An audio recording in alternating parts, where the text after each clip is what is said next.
চুম্বনের দৃশ্যে স্বচ্ছন্দ নন, তাই সিনেমার প্রস্তাব ফেরাতে হচ্ছে অভিনেত্রী মৃণাল ঠাকুরকে। সম্প্রতি এক সাক্ষাৎকারে এমনটাই জানিয়েছেন সীতারামম খ্যাত জনপ্রিয় এই অভিনেত্রী। এমনকি পর্দায় অন্তরঙ্গ দৃশ্য অভিনেত্রীকে ভয় পাইয়ে দেয়। বিস্তারিত থাকছে ডেস্ক রিপোর্টে।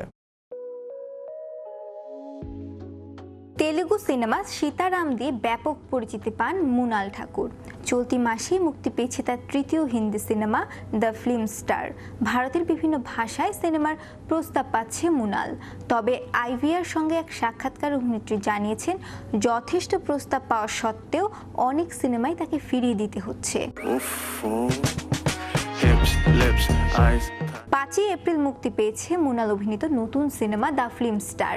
ছবিতে তার জুটি ছিলেন বিজয় দেবারাকোন্ডা। বক্স অফিসে ভালো না চললেও দর্শকদের কাছ থেকে ইতিবাচক প্রস্তাব পেয়েছে বলে জানিয়েছেন এই অভিনেত্রী।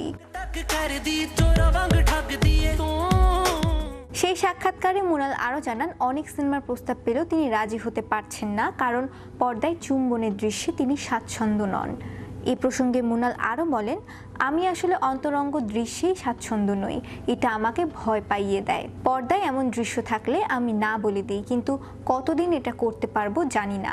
একটা সময় হয়তো আমার মা বাবাকে বলতে হবে, এটা আমি ঠিক করিনি। একই প্রসঙ্গে অভিনেত্রী আরও বলেন, অনেক সিনেমার প্রস্তাব আমাকে ছাড়তে হয়েছে পর্দায় চুম্বনের দৃশ্য আছে বলে। অভিনেত্রী হিসেবে এই ধরনের দৃশ্যের জন্য আপনাকে সবসময় প্রস্তুত থাকতে হবে, কারণ সিনেমায় হয়তো সত্যি এই ধরনের দৃশ্য থাকাটা দরকার। আপনি যদি এই ধরনের দৃশ্যে স্বাচ্ছন্দ্য না হন, সেটা নিয়ে আলাপ হতে পারে, কিন্তু আমি এই কারণে একের পর এক সিনেমা মিস করছি। দ্য ফিল্ম স্টার বক্স অফিসে সেভাবে না চললেও চলতি বছরে মৃণাল অভিনীত আরেকটি ছবি আসবে প্রেক্ষাগৃহে। পূজা মেরি জান নামের ছবিটি দিয়ে তার সুযোগ থাকবে ঘুরে দাঁড়ানোর। শ্রেয়া রায়, বিশ্ববাণী 24, বিনোদন ডেস্ক।